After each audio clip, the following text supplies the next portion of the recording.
Today we're going to be talking about meiosis. Meiosis is not hard, especially if you understand mitosis.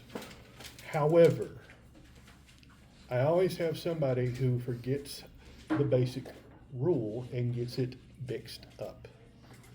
So here are the rules for the two different types. For mitosis, the rule is double, then divide. Double, then divide. Meiosis, the rule is double, divide, divide.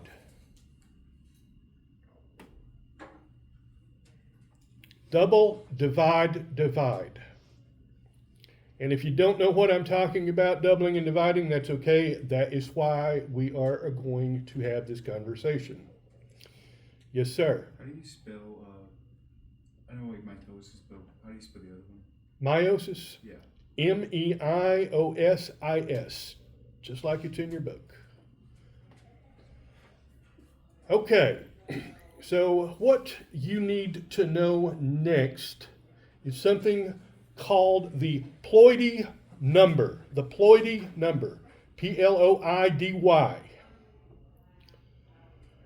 That is the number of sets of chromosomes an organism has.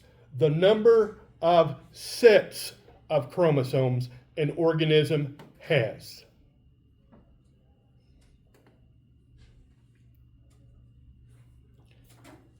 In the animal kingdom, the most common scenario is diploid. Di means two. Diploid, diploid, that means most animals have not one, but two complete sets of chromosomes. For example, humans. One complete set of chromosomes contains 23 different chromosomes. 23.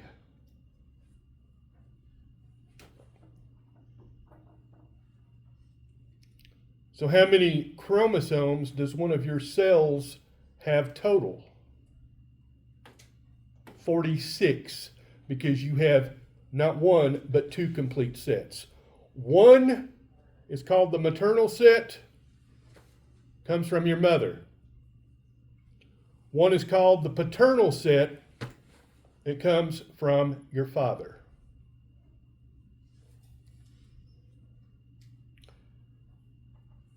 You are not the result of either set, but rather the interaction between both and the environment.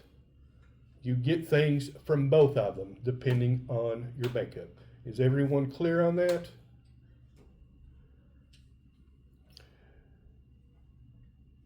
Again, I want to make sure everyone is abundantly clear on that. That's why you are never identical to one parent. You are a product of both. This allows sexual reproduction. This allows sexual reproduction.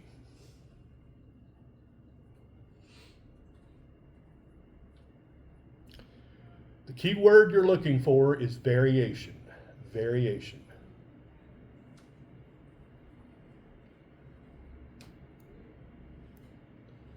The advantage of genetic variation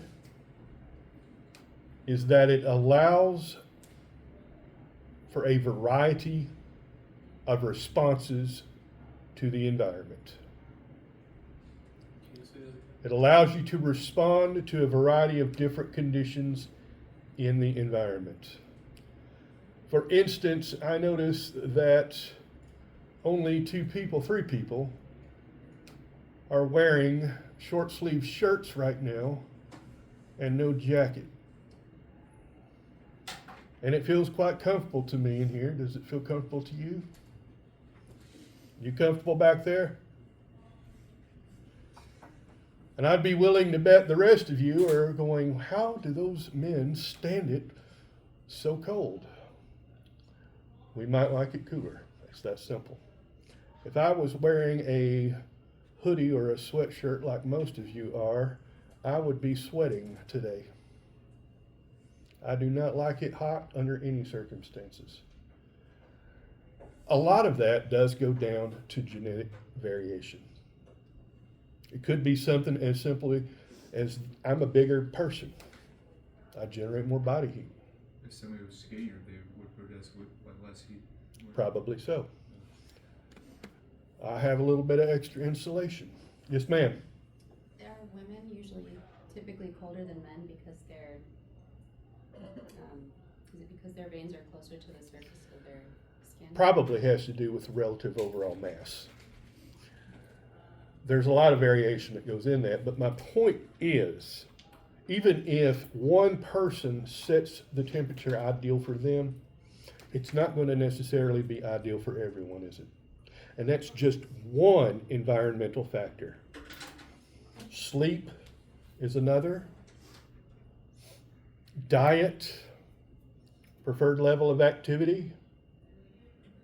You see where I'm going with this? Pretty much, the more variety you have within your population, the greater the variety of environments you can accommodate. That's why a lot more people are like have way more variations. Like one can sleep at night, one can sleep in the morning. Bingo. Yeah. The more variation you have, the better the chances of survival. Yes, ma'am. So all of that, is it our environmental or is it like genetic? I guess I'm getting confused. 'Cause I don't Both. really know. Okay. Y'all want a fun challenge?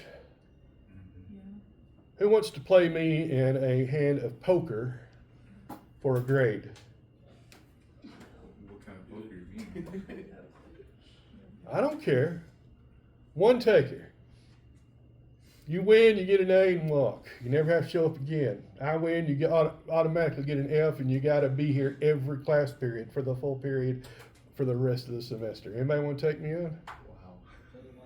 I played a lot of ball in New Vegas. I'm quite good at blackjack, but I'm not going to put it to the test. Well, y'all have no idea how well I play poker, do you? And there is some randomness involved in what's dealt. Would you agree? The reason I'm bringing this up, my old genetics professor gave me the best analogy for this, and I still find it true 40 years later. Your genetics, that's the card you're dealt. The environment is what plays the hand.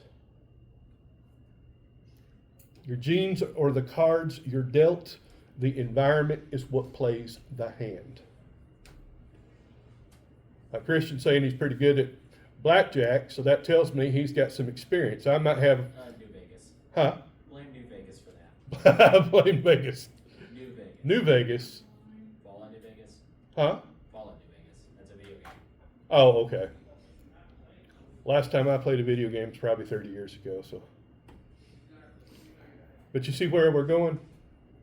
He has a skill that I clearly don't because I've never played any of those video games.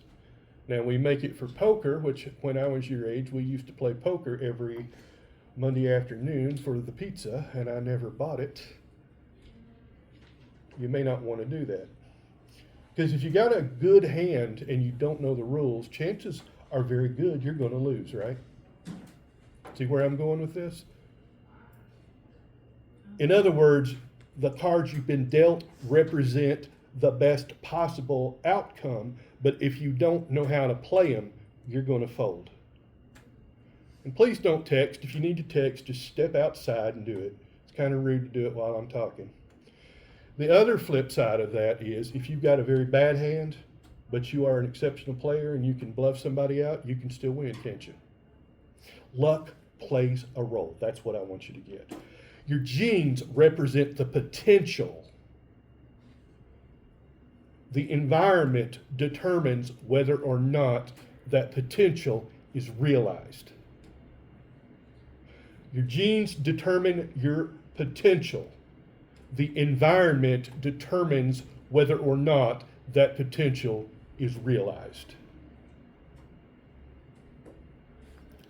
How do we, how do you know, like, how to use your genes? You don't. You want a real life example? If I'd asked this question 30 years ago, everybody would have said Michael Jordan. Who's the greatest basketball player ever? Now apparently there's some guy named LeBron. I've never heard of him before, but he must be a good basketball player. You can tell I don't follow basketball. But joking aside, if we go back to Michael Jordan, he is remembered as one of the greatest. Is that a fair statement? Now let's say instead of being born Michael Jordan, and I think he grew up in North Carolina, or that's where he went to school, which is known for its basketball culture, right?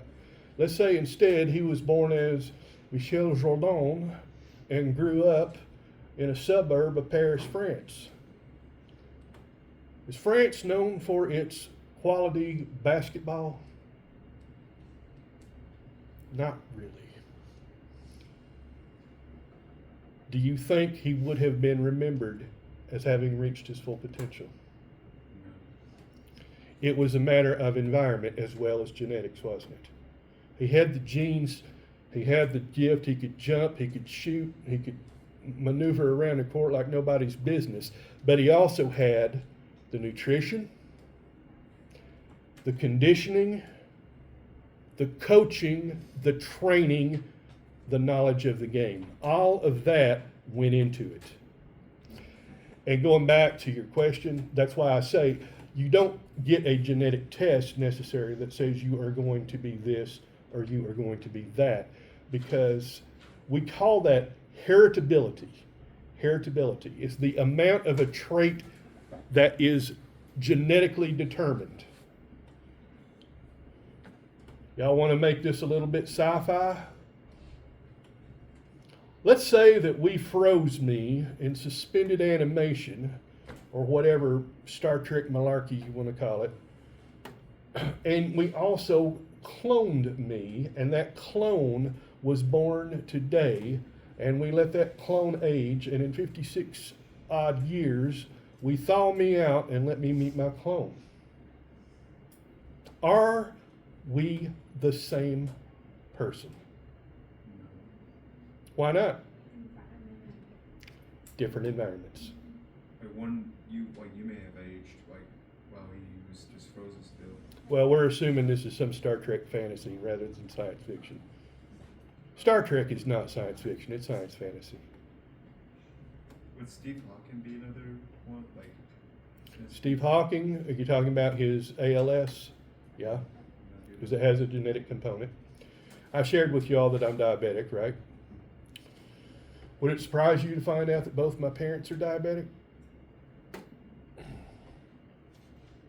On my father's side, he had 3 brothers and 3 sisters. Anybody want to guess how many of them were diabetic? Oh, Do you think I was surprised when I got diagnosed 5 years ago? no. In fact, I was the one that diagnosed myself. I went to the doctor, and as soon as I saw him, I said, I've got diabetes now. He said, you haven't been to see me in 3 years. How can you say that? I started bam, bam, bam, bam, bam. He's like, okay, yeah, well, we have to do the sugar test to confirm. He comes back about 5 minutes later, said, yeah, you got it. I said, what's my sugar? He said, over 300. I said, sounds like what my parents used to say. I bet you made just. But did that mean that I was guaranteed to be a diabetic? Had I been eating a super low carbohydrate diet from a time I was a child, had I been super active, chances are I might not have. You see where I'm going with this? Your genes represent your potential. They represent your potential. They do not always represent your maximum.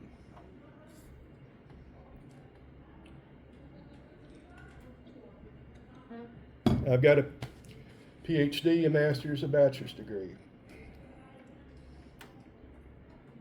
Both my parents have master's degrees. My only brother has a master's degree. Do you think it was kind of a surprise when I finished with the PhD? Because I had the environment that I was raised in, education was highly valued. You see, it does matter. Make sure you get that down. The environment makes a difference. But your genes also make a difference. Up here north of the border, I know everybody loves round ball, right? Down there south of the border, we wear that eye-searing orange and we play with the oblong ball, aka football. I always wanted to play football. I always knew there was no way whatsoever I was going to be a good football player. Why? Because when it comes to agility, I have none. When it comes to speed, I have none. I ended up learning every single position on the field, both offense and defense. Coach loved having me on the field at practice because he could say, okay, go in there at outside linebacker and do this particular kind of blitz so that the quarterback can see what he's doing. I'd go out there and do it, and the lineman would drill me, and I'd get knocked down and get right back up. Okay, go back to free safety. This is your coverage. Give this on the wide receiver so he knows what it looks like. The wide receiver would drill me, I'd get knocked down and get back up. So why did I do it? Because I knew it would be a challenge. I wanted something that would challenge me. I wanted to simply see if I could make the team. I wanted the team to win a championship, and I won't lie, I had a sneaking secret dream of hopefully scoring a touchdown someday. I got to meet all those dreams. I was never a starter. No way in heck was I ever a starter. When I had my pre-season physical, the physical therapist trying to see my flexibility told me she had never seen hamstrings as tight as mine on anybody, ever. I have never been able to touch my toes and lock my knees. Genetic potential. Did I maximize what my potential was? I think so. Like I said, I set some specific goals. I met those goals. People always knew that if they came at me, they might knock me down, but I would hit them as hard as they could be hit. It was kind of funny. One time I did break a long run. I had a 300-pound lineman chase me down from behind. But do you see what I'm saying about environment? And even then, you still have to take some responsibility for it, don't you? I practiced the same hours as the starters practiced. I did the same exercises and conditioning drills. I did the same weightlifting in the off season. Was I ever going to be a starter? No. I don't have the genetics for it. And we definitely will not get into how I play basketball. I don't have the genetics for that either. So, any questions about this? Have I gone way too far in this? No, I think it's interesting. Can you tell me what variability is again? What? Variability. Heritability Yeah. is how much of a trait is genetically determined. But it's almost impossible to calculate heritability because even in twins, identical twins, they still have a different environment, don't they? One is raised on this side of the womb, the other is raised on that side of the womb, and believe it or not, the difference in hormone concentration across the womb can make a difference. They often come out when one's small and one's little. Or one's bigger. Environments are different. Yeah. Does anybody here know identical twins? Yes. And I'd be willing to bet if you spend time with them, you can tell them apart, can't you? Because they're distinct people. Every single trait we have, and I make sure you underline that word every, has both a genetic component and an environmental component. You cannot escape your genes, but you are not a prisoner to them.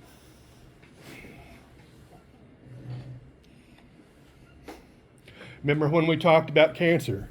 Some people are already born with one hit, aren't they? They're far more likely to develop cancer than somebody else would, but it's still not a guarantee. So like with, like I know women with, if their mom had breast cancer, they most Yes.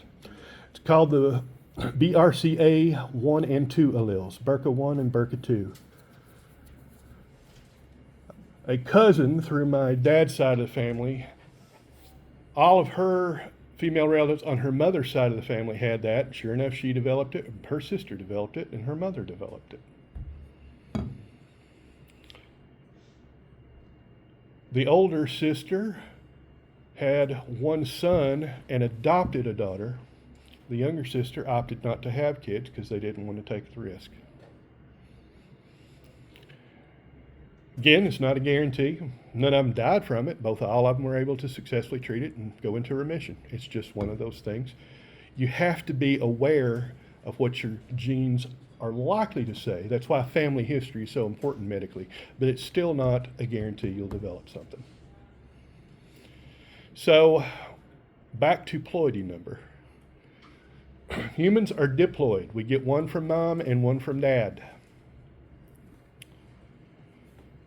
Plants, on the other hand, are pretty darn wild. They can get some really extreme things going. Anybody here like pasta, spaghetti, macaroni? A lot of us do. You ever wonder what it's made from? Believe it or not, it's made from wheat. A specific kind of wheat called durum wheat, D-U-R-U-M. It produces a flour that's very heavy and very hard. That's why spaghetti, you break it. You have to heat it, but it's not like bread where you can roll it up and it's soft and shreddable. Believe it or not, the ancient Egyptians did not have bread wheat the way we are used to thinking of it. Somewhere around 2,000 years ago, durum wheat got crossed with something called goat grass. And here's the fun part. Durum wheat is a tetraploid. It has 4 copies. It was already a hybrid. When it got crossed with goat grass, we got bread wheat, which is a hexaploid. Yes, boys and girls, it has not 1, not 2, not 3, not 4, but 6 sets of chromosomes.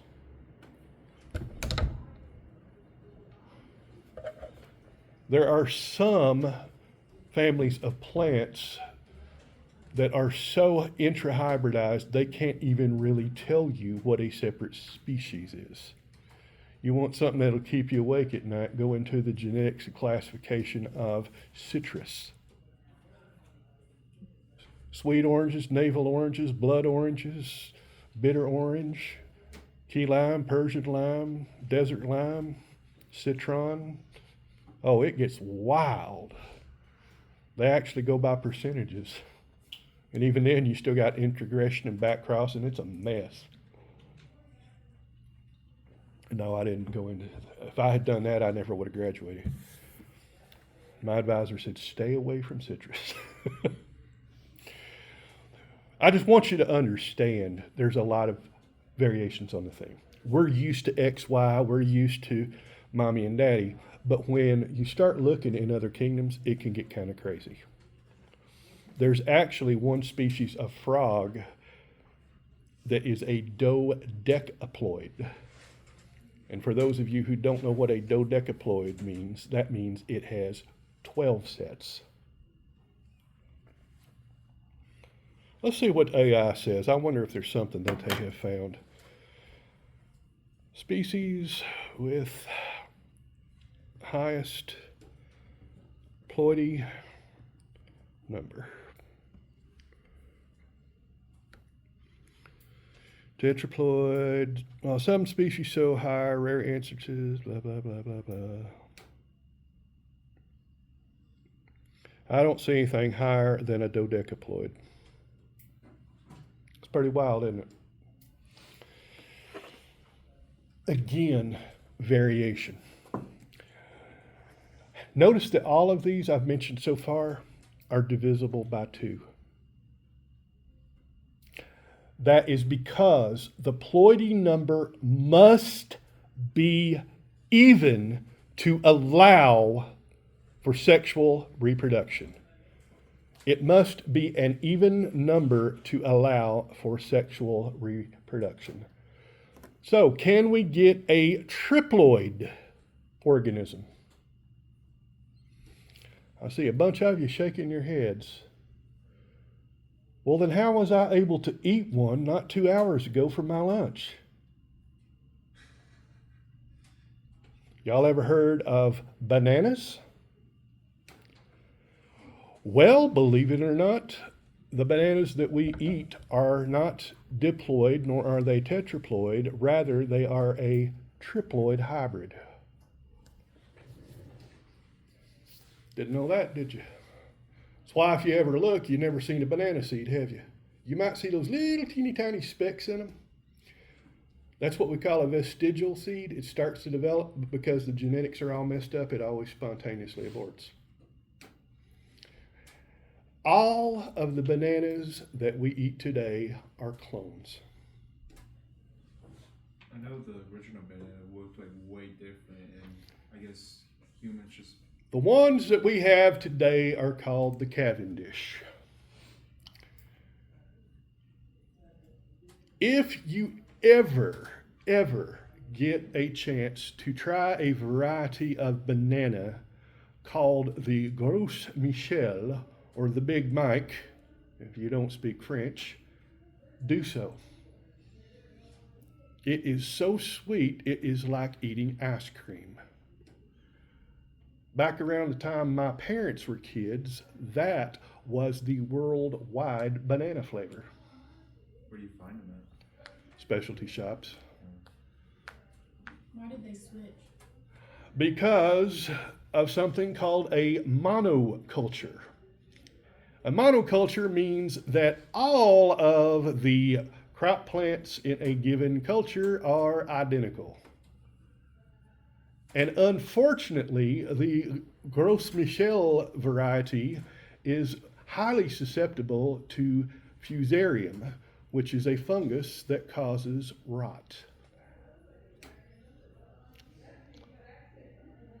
And they managed to find a mutant version called the Cavendish that had resistance. It just didn't taste nearly as good. But if you had a banana plantation and you wanted to make money selling your bananas, you had to grow the Cavendish because you couldn't make enough money off the Big Mics to stay afloat. And that's why I say they're still around. They're not extinct, but nobody grows them commercially unless they sell them like $20 a banana. I've had them, but trust me, I'm not paying $20 a banana for that. It's good, but no, I'm not doing that. Anybody in here ever had plantains? I wish somebody had warned me about those. When I went to Costa Rica to live for a semester and teach down there, they used plantains the way we use potatoes. One of the people in the kitchen staff saw that I liked them and decided to get a trick on El Gringo and told me to try a raw one. They are very, very non-sweet. Hey, I don't blame them. I'd have gotten one over them too if I could. But I learned to never, ever eat raw plantains in my life again. So you see how crops work, and you see the danger of monoculture? Believe it or not, monoculture of one particular crop has shaped the future of multiple countries. Y'all ever heard of the potato? The potato is native to Central America and Northern South America, the highlands along the Andes. It is a food that is very calorie rich, that grows in very poor soils and conditions, right?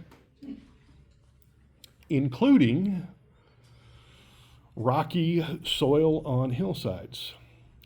Y'all ever heard of the island of Eire? E-I-R-E?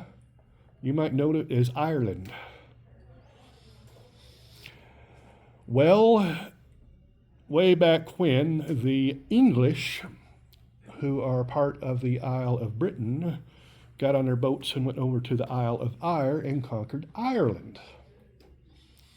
And as a result, most of the land was owned by absentee English lords and worked by Irish serfs. And they might have 10 acres, and they have to basically work 9 of them growing food for the Lord, who they pay their rent and taxes to in the form of wheat. Is the Lord going to give them an acre of the best land for them to grow their own wheat on? He's going to give them a rocky hillside. So what are they going to grow? Taters. So let's say that I'm the first person on this island and I've got some good taters. Y'all are my neighbors, right? You see how much calories I get from my family. You going to ask me for one?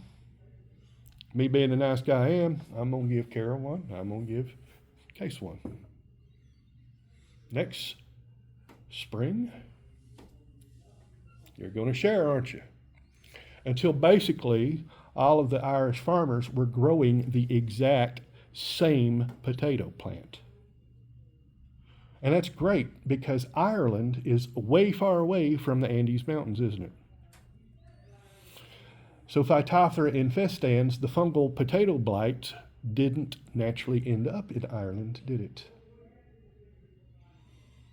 Until it accidentally got brought there in 1846 or 47, I don't remember. Within 5 years, half of the population of Ireland was either dead because they had no food and they starved to death, or they had fled the country. Pretty much, Ireland did not recover from the population loss until over a century afterward. That would literally like be having Kentucky lose half of its population in 1925, and only now, in 2026, does it go back to the population it had then. It's pretty wild, isn't it? Do you see why monocultures are a bad thing?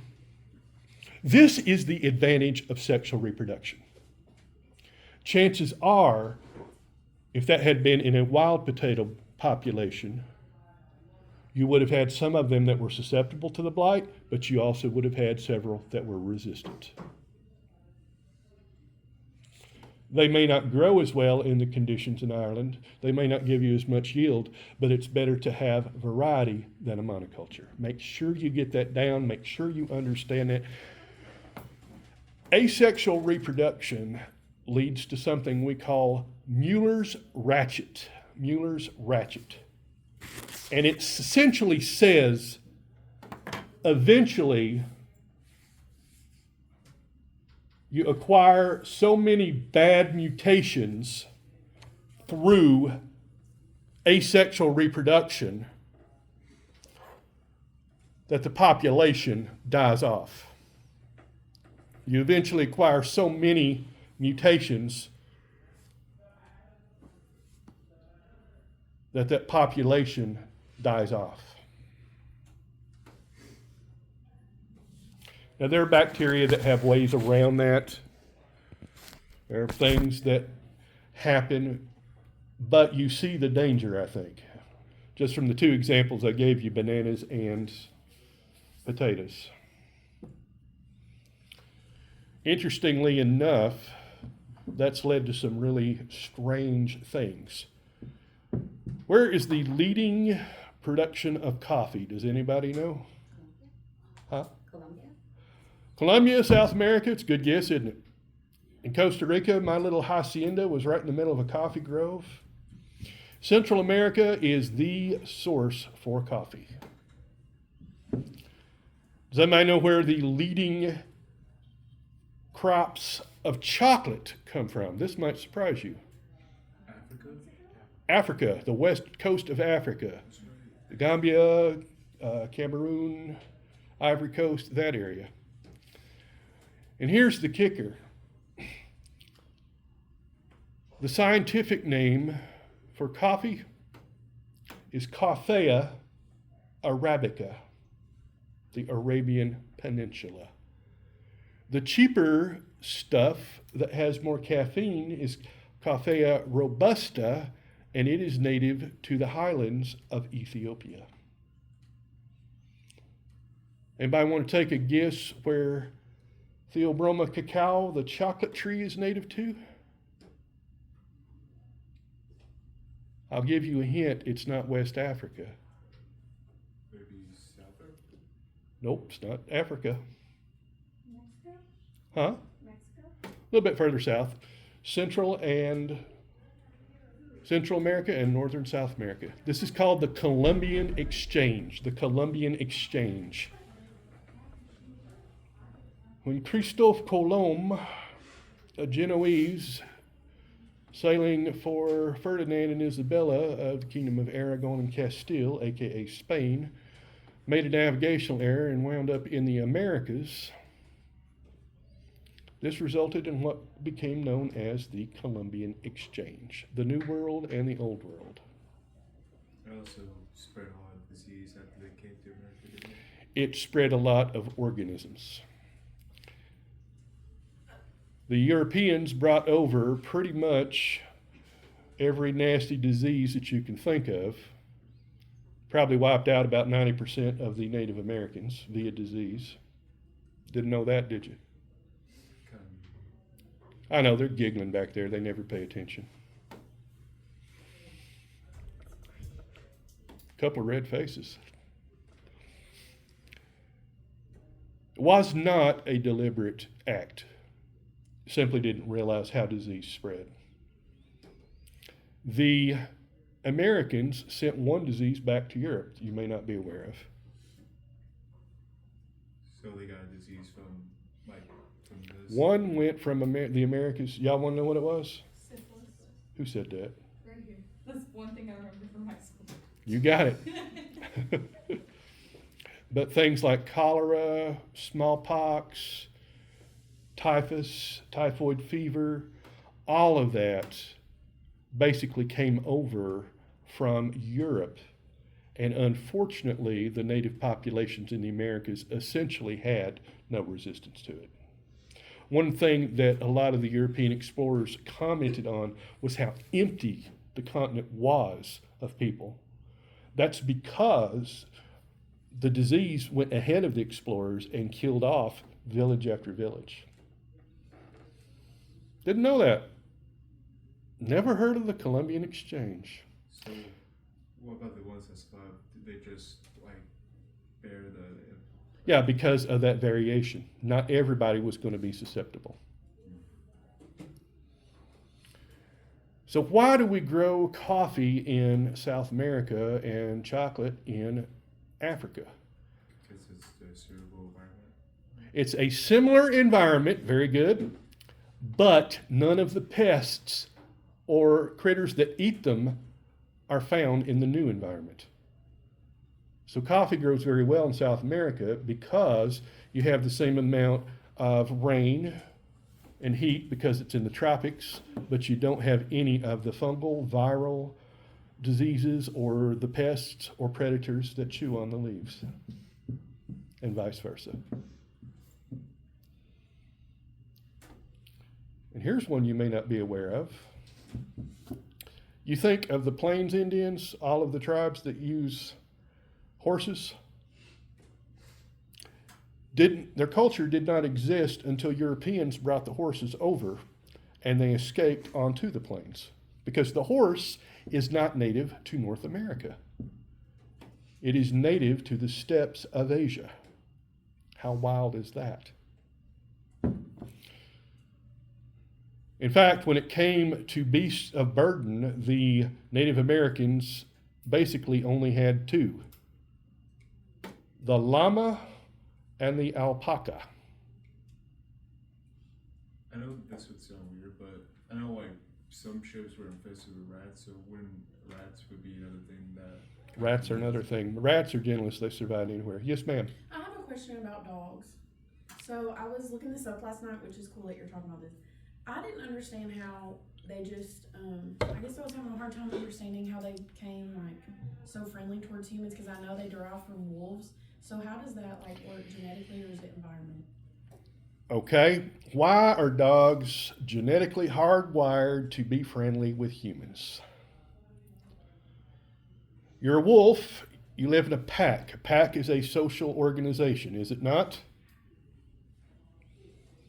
Everybody agree with me? So you are used to socializing, aren't you? You've got this group of people that wanders around the steppe hunting mammoths.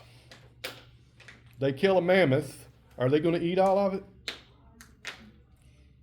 They're going to gorge themselves, aren't they? But they're going to have a bunch left over, aren't they? Are they going to keep it in the middle of their camp so you can run up and grab it? They're probably going to throw it out into the darkness, aren't they?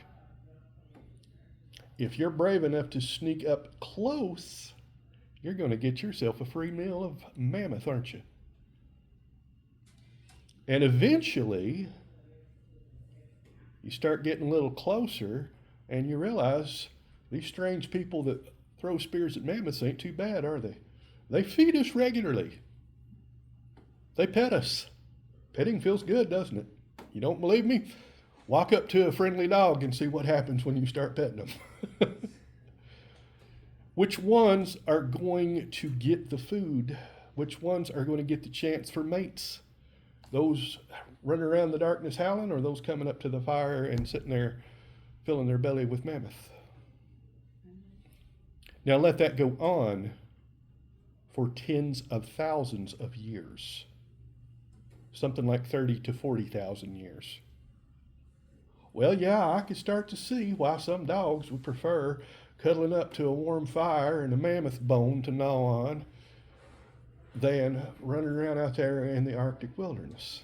Raccoons are starting to become more like domesticated, yeah, in New York, I think, because of like people just leave that. They are basically being selected for to be cuter because the cuter ones get fed or don't get run off.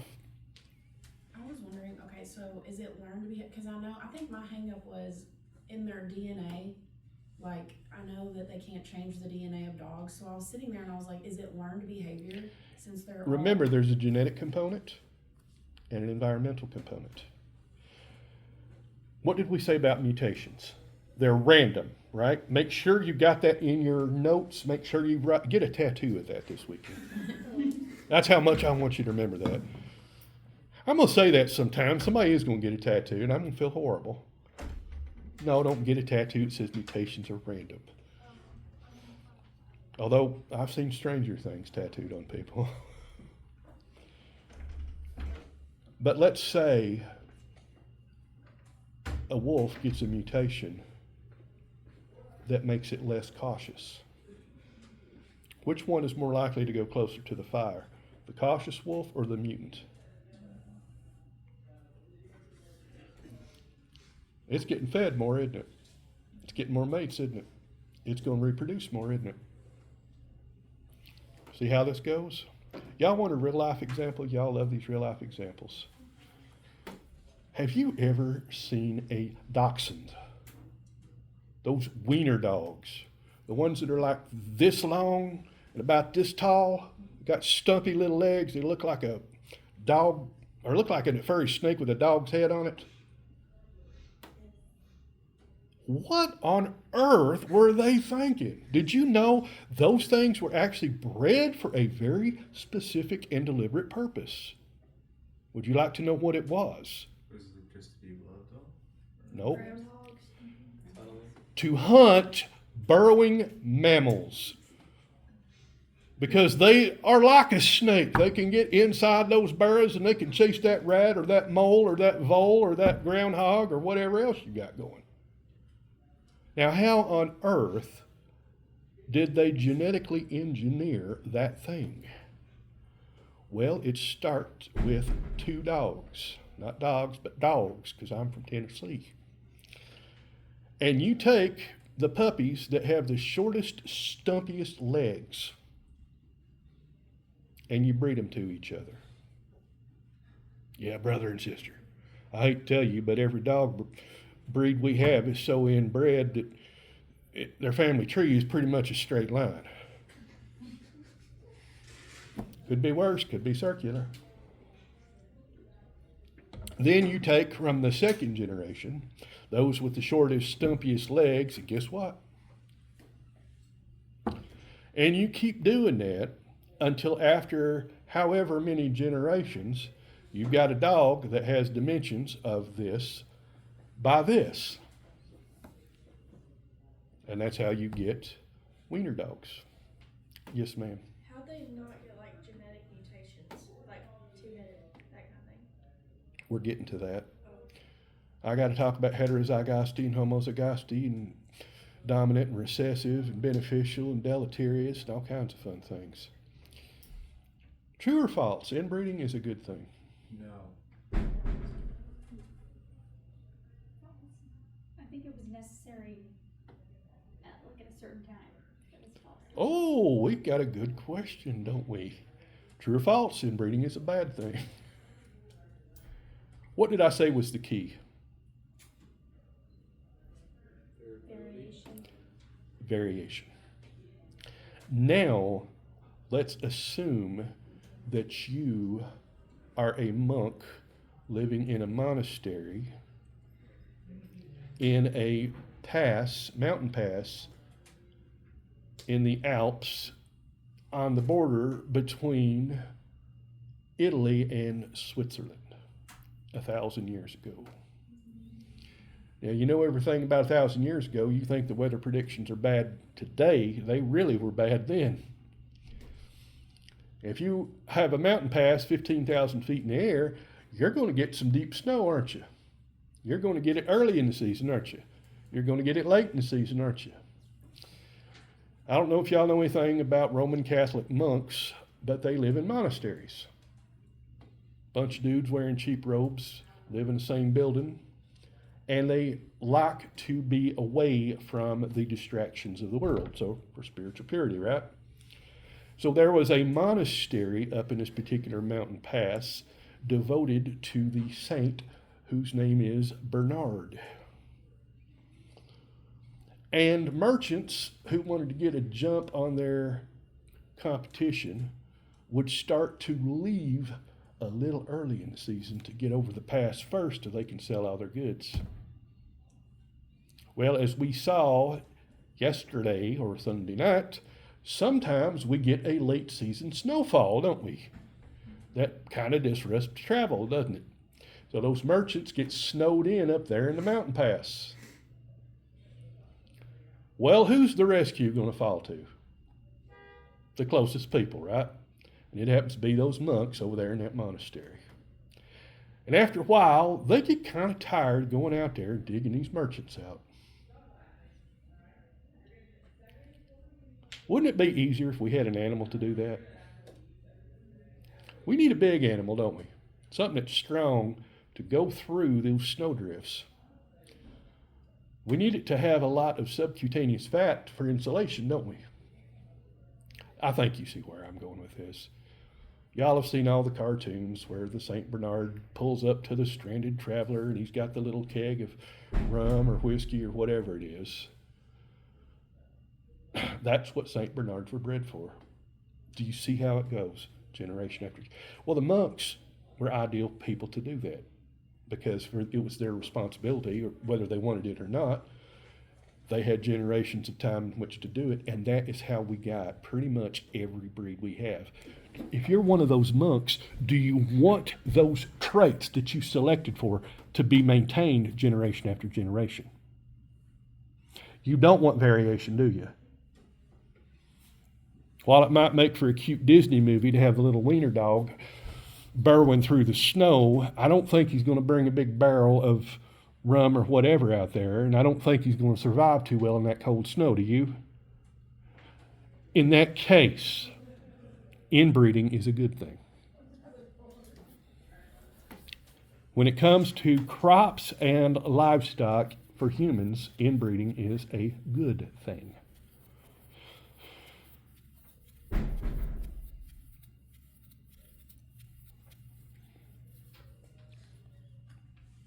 I'm surprised y'all never been taught any of this. It's pretty wild, isn't it? See why I like genetics? And I still haven't gotten through meiosis yet because I'm getting so far ahead of all of this stuff. Okay, meiosis. Unlike mitosis, the rule is double, divide, divide.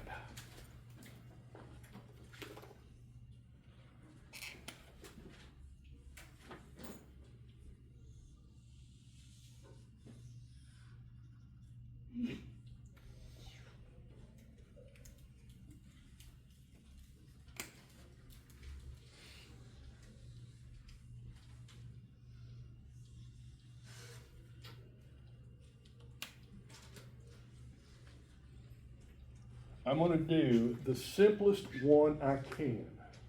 And I strongly suggest that you make sure that you know those sizes on the drawings matter and the colors matter. Blue is set number 1. That's the maternal set. Red is set number 2. That is the paternal set. Does everybody see that? Yes, no, or maybe? How many copies of chromosome 1 do I have? Everybody see that? Chromosome 1 is the big one. I've got 2 copies, a blue and a red. Those are called homologs. Homologs. H-O-M-O-L-O-G-S. Or homologous chromosomes. They are the same chromosome, but from different origins. They come from different parents.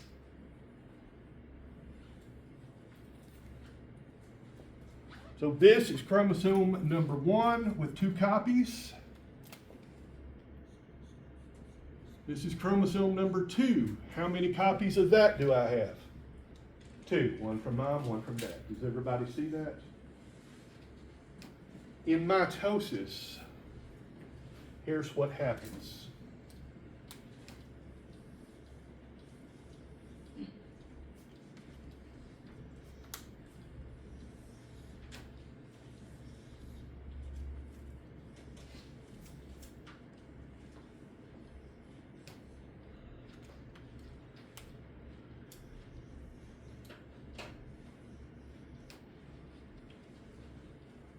Everybody see that?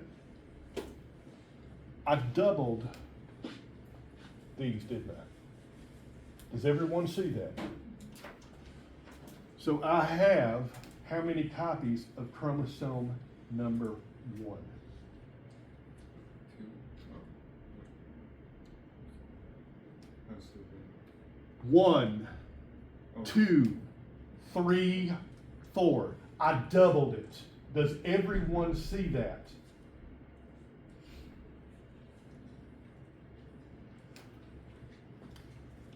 We form the spindle, we divide, and now I end up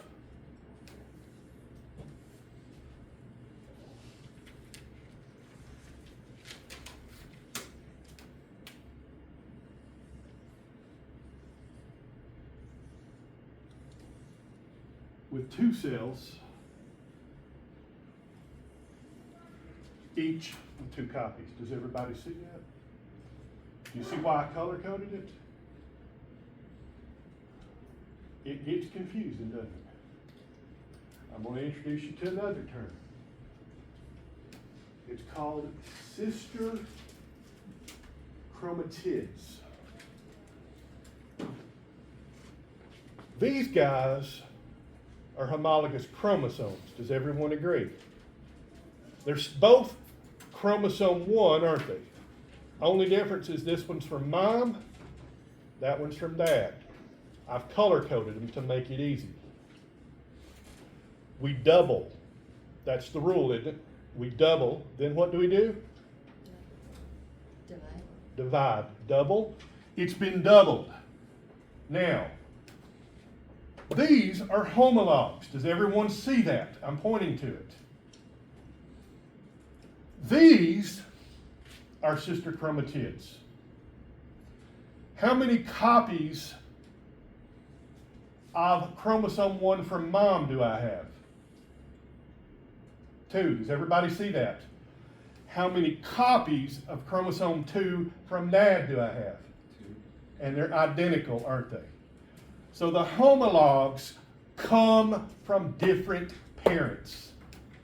The sister chromatids are exact copies.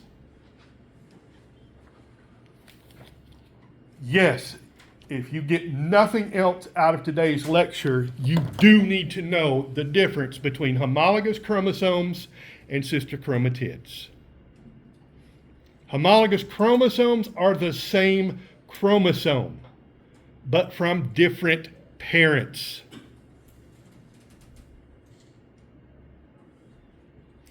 Sister chromatids are identical copies.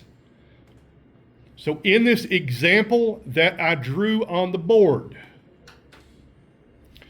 we have how many chromosomes per set? 2. One big one, which I put on the top, and one small one, which I put out to the side, except when I drew meiosis, I put them top to bottom. Does everybody see that? So we can just call them chromosome 1 is big, chromosome 2 is small, right? How many different homologs do we have of each?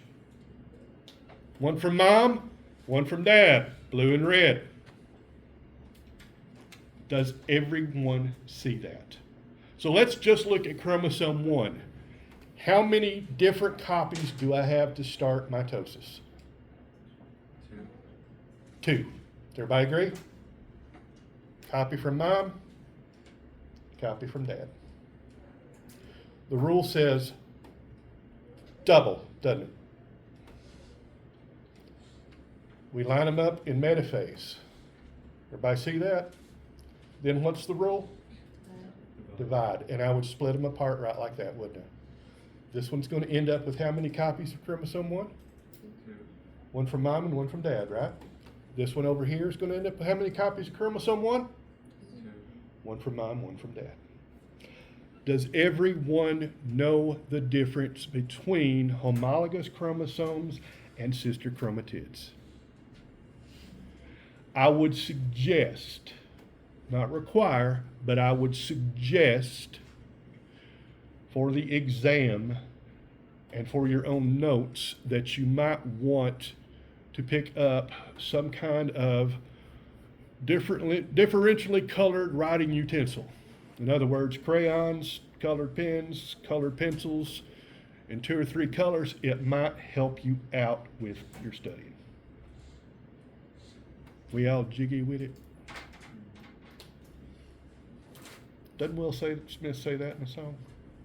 Get jiggy with it. I used to be funny because all my cultural reference were about 2 years, 3 years out of date. I'm still funny because they're about 2 or 3 decades out of date. Is everybody clear on this? The reason I want you to understand this is because if you don't understand the difference, you're not going to be able to follow meiosis. Meiosis is called a reduction division. A reduction division. We start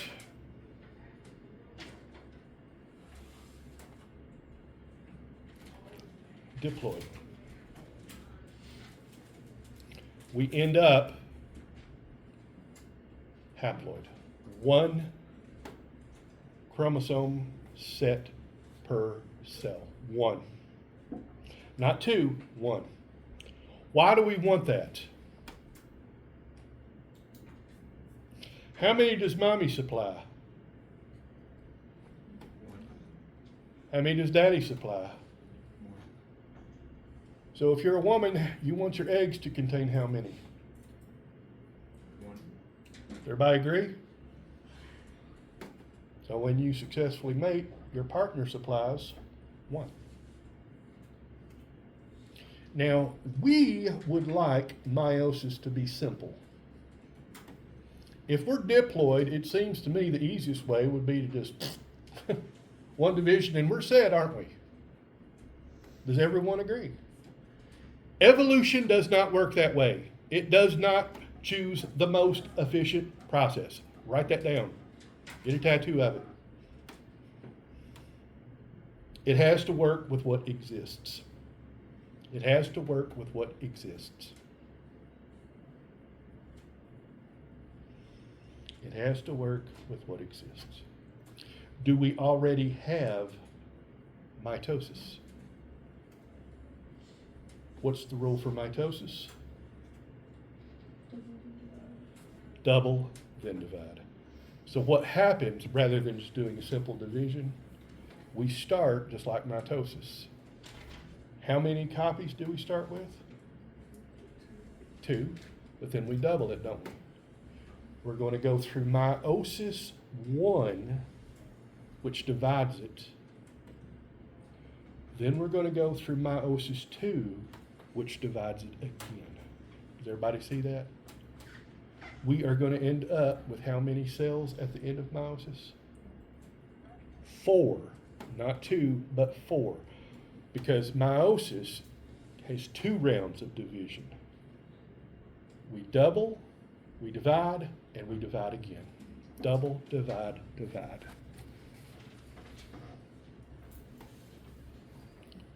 Is everybody cool with that?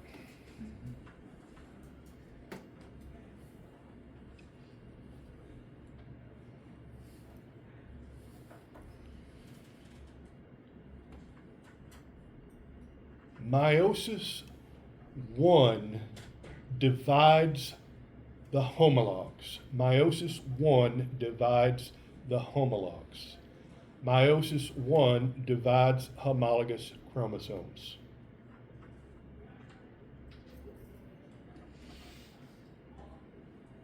What does meiosis 1 divide? Homologs. Is everybody clear on that? Now keep in mind, it is a random process which homolog gets sent to which side. So it doesn't mean that all the reds go to one side or all the blues go to one side. It can be a mix or match situation. Everybody see that? Meiosis 2 divides the sister chromatids. Meiosis 2 divides the sister chromatids.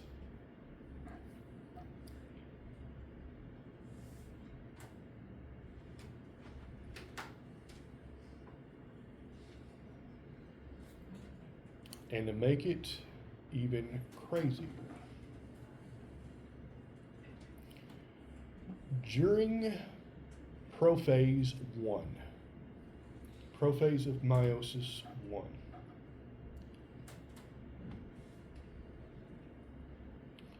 the homologs can exchange pieces. During prophase 1, when the homologs pair up, they can exchange pieces. So that big blue one says, hey, give me a little of that red. Here's a little blue to go with you.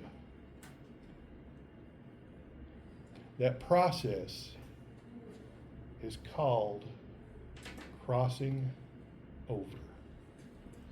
Crossing over.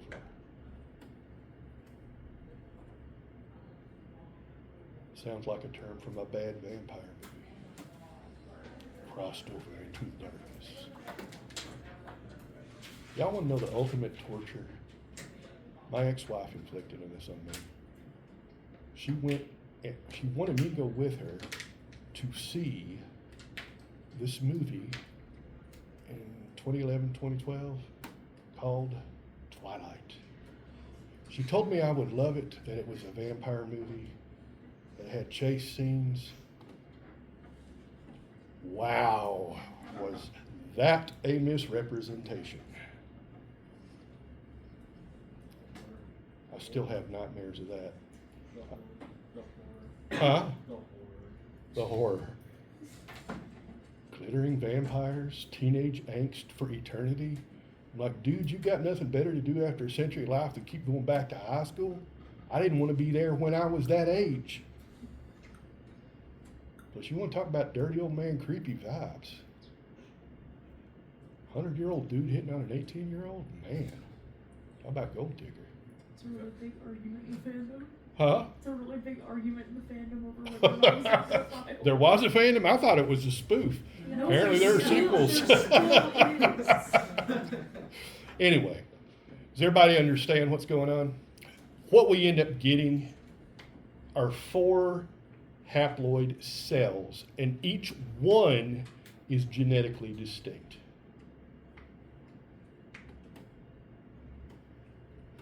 This maximizes variation, which maximizes responsiveness in the offspring.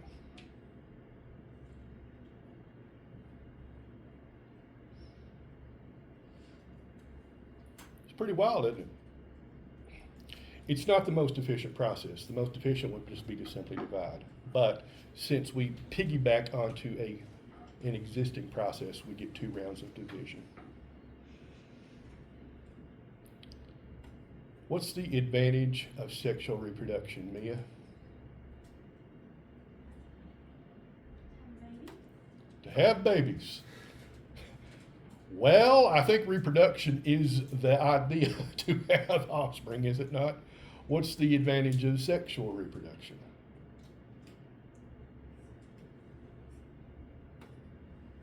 Y'all make me glad this is not the Tokugawa shogunate of Japan. Because the Tokugawa shogunate had samurais. Y'all know what samurais were? And they did not believe in failure. The code of Bushido said that every task must result in success or death. So whenever someone succeeded, they would kill themselves to atone for it. And the failures of subordinates were the responsibility of the leader. Clearly, you all have not learned the advantages of sexual reproduction. I'm glad, because I don't want to stick a sword in my gut. What's the advantage of sexual reproduction? I told you all. One word. Variation. Variation. Variation. Variation. Make sure you get it down, folks.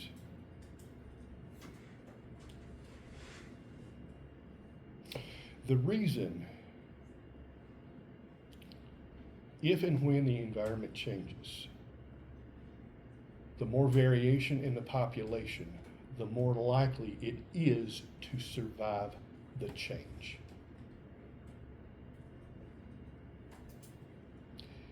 If it warmed up, and I'm teasing you, Mia, don't feel singled out. I'd pick on Maisie if I remembered her name. Huh? Maisie or Macy? I don't know. I don't know your name. It's just like these 2 guys. I can never keep them straight. One of them is Zach, and one of them is Ethan. But in my brain, it's bearded man on the left and bearded man on the right. You're the other M person back there. Right. I know Mia because I have a friend named Mia. Lillian and Jillian are so close, they keep messing with my head. But one of these days, I'm going to call her Lillian and her Jillian. But at least they're close enough and different enough. But you're just that other M girl. Hey, he keeps our names right for sure. Huh? He keeps her and my name right, so that's good. Well, I know you guys, because she doesn't have a beard. Dang. And you actually interact with me once in a while. Yeah, I did. I'm not sure he speaks. No, I don't. I told y'all I'm a positional learner, right? You're Reagan, right? But see, there's 2 Reagans. And if the other Peter's sister was here, then I would be off in the weeds. Getting old is not easy. So back to meiosis. What's the advantage of meiosis? To like multiply, divide. Now that's the rule. Um, Double, divide, divide. What's the advantage of meiosis? It allows for sexual reproduction. It allows for sexual reproduction.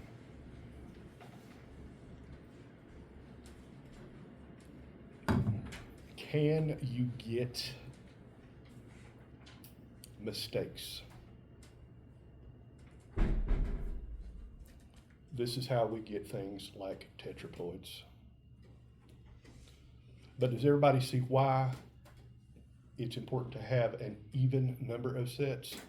Because even if you have 4, they can still pair up, can't they? If you have 3, they can't. Whew. And we didn't even get into things like euploidy and aneuploidy.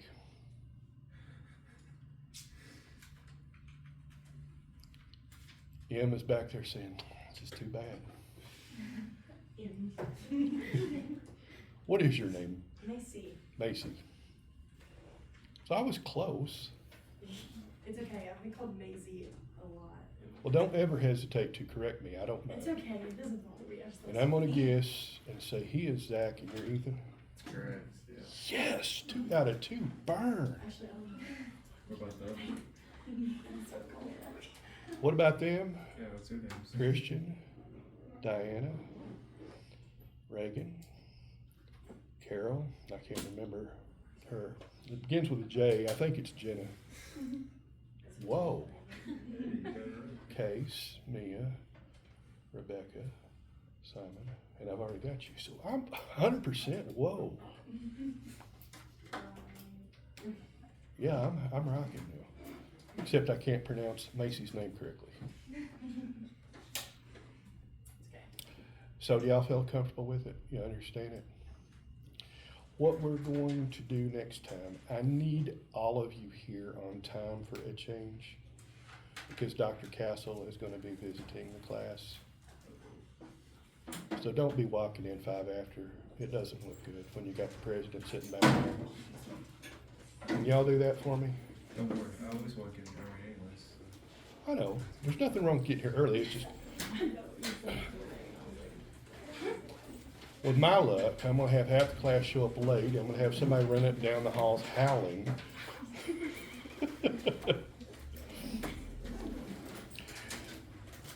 I have, at this point in my career, I've about seen it